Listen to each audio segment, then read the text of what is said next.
Hello friends, 4 महिन्यानंतर तुमच्यासोबत मी recipe share करत आहे.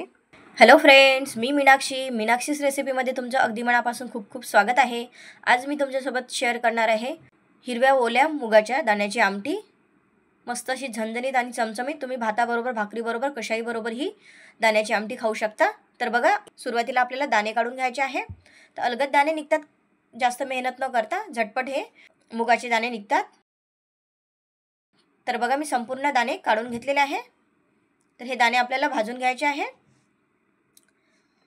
तर याला जास्त सुद्धा भाजायचं नाही, मीडियम फ्लेमवरती आपल्याला 2 ते 3 मिनिट परतून घ्यायचे आहे, जेणेकरून आपल्या दाण्याचा कच्चेपणा निघून जाईल आणि चवसुद्धा चांगली लागेल. तर बघा, परत परत करून आपल्याला दाणे भाजून घ्यायचे आहे. तर बघा, दाणे भाजून झालेले आहे. तर एका ताटामध्ये काढून घेऊया आणि त्याच पॅनमध्ये आपण हिरवी मिरची भाजून घेऊया. तुम्ही तुमच्या आवडीनुसार हिरवी मिरची घेऊ शकता, कमी किंवा जास्त. मी थोडी जास्त घेतलेली आहे, कारण की ही मिरची कमी तिखट आहे. तर त्यामध्ये थोडंसं तेल टाकायचं आणि मिरची भाजून घ्यायची आहे. तर बघा, थोडीशी मिरची भाजत आल्यानंतर त्यामध्ये टाकूया आपण अर्धा इंच आलं आणि 10 ते 15 लसूण पाकळ्या. हे सुद्धा आपण मिरचीसोबत भाजून घेऊया. तर बघा, मिरचीसुद्धा भाजून झालेली आहे. आज मी हे वाटण पाट्यावर वाटून घेणार आहे. तुमच्याकडे जर पाटा नसेल तर तुम्ही मिक्सरमध्ये सुद्धा वाटू शकता. तर माझ्याकडे आहे पाटा, तर मी आज पाट्यावरची बनवणार आहे. पाट्यावरची चव अप्रतिम लागते. तर 1 मुठ्ठी कोथिंबीर घेतलेली आहे आणि चवीपुरतं मीठ घ्यायचं आहे. तर वाटण छान वाटून घेऊया. तर बघा, अर्धा चमचा जिरंसुद्धा वाटणमध्ये वाटून घेऊया. वाटून घेतल्यामुळे जिऱ्याची चव छान येते आपल्या आमटीला. तर बघा, 1 ते 2 वेळा आपल्याला छान वाटून घ्यायचं आहे. तर बघा, वाटण वाटून झालेलं आहे. तर हे एका ताटामध्ये काढून घेऊया आणि नंतर आपले दाणेसुद्धा वाटून घेऊया. तर दाणे आपल्याला गरम गरमच वाटायचे आहे, थंड झाले तर वाटल्या जात नाहीत. एकदम बारीकसुद्धा नाही वाटायचं आणि एकदम जाडसुद्धा नाही वाटायचं. मीडियम आपल्याला दाणे वाटून घ्यायचे आहे. तर बघा, दाणेसुद्धा मी 2 वेळा वाटून घेणार आहे.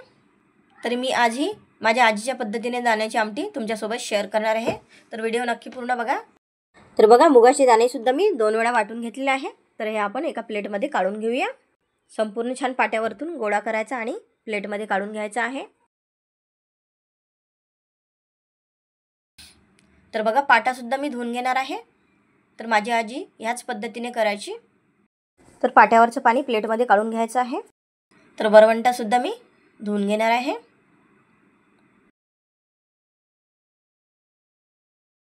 तर बघा, गॅसवरती कढई ठेवलेली आहे. त्यामध्ये टाकूया 3 ते 4 चमचे तेल आणि तेल गरम झाल्यानंतर टाकूया मोहरी. मोहरी छान तडतडायला लागली की अर्धा चमचा जिरे टाकायचं आहे. जिरेसुद्धा छान होऊन देऊया. नंतर टाकूया 10 ते 12 कढीपत्त्याची पाने आणि नंतर टाकायचं आपल्याला वाटलेलं हिरव्या मिरचीचं वाटण. छान तेलामध्ये परतून घेऊया.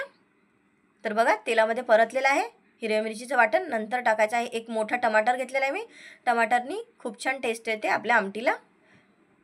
तर टमाटर मिक्स करून घ्यायचं. तर बघा, मिक्स झालेलं आहे. तर त्यामध्ये टाकूया आपण थोडीशी हळद आणि फिरवून घ्यायचं आहे. नंतर टाकूया थोडंसं पाणी, जेणेकरून आपलं वाटण जळणार नाही यासाठी. तर मी यावरती झाकण ठेवणार आहे आणि 2 मिनिटं वाफ काढून घेणार आहे, जेणेकरून आपलं टमाटर छान सॉफ्ट होईल. तर बघा, टमाटरसुद्धा सॉफ्ट झालेलं आहे. त्यानंतर मी हिरव्या मुगाचं वाटण आपलं वाटणाच्या पाण्यामध्ये मिक्स केलं आणि कढईमध्ये टाकून घेतलेलं आहे आणि मिक्ससुद्धा केलेलं आहे. तर बघा, मोबाईल ऑन करायला विसरून गेलेली आहे मी. तर थोडं पाणी टाकायचं आणि मिक्स करायचं आहे. तुम्हाला जेवढं पाणी आवडत असेल त्या पद्धतीने पाणी टाकून घ्यायचं आहे आणि आमटी तयार करायची आहे. तर बघू शकता, सुरुवातीला जरी आपल्याला पातळ वाटलं तरी थंड झाल्यानंतर घट्ट व्हायला लागते आमटी. त्यासाठी पाणी थोडं जास्तच टाकायचं आहे आणि चवीपुरतं टाकलेलं आहे मी मीठ. तर याला एक छान खडखडून आपण उकळी काढून घेऊया. तर बघा, आमटीला छान उकळी आलेली आहे. तर यामध्ये टाकूया वरतून थोडीशी कोथिंबीर. नंतर गॅस बंद करून घेऊया. तर मस्त अशी झणझणीत आणि चमचमीत आपली आमटी तयार झालेली आहे. तर मी भाकरीसोबत सर्व करणार आहे. तुम्ही तुमच्या आवडीनुसार भाताबरोबर किंवा भाकरीबरोबर किंवा चपातीबरोबर सुद्धा खाऊ शकता, पण भाताबरोबर आणि भाकरीबरोबर अप्रतिम लागते.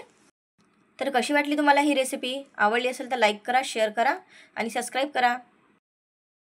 तर भेटूया पुढच्या अशाच एका नवीन रेसिपीला. तोपर्यंत मस्त खा आणि स्वस्त राहा. धन्यवाद.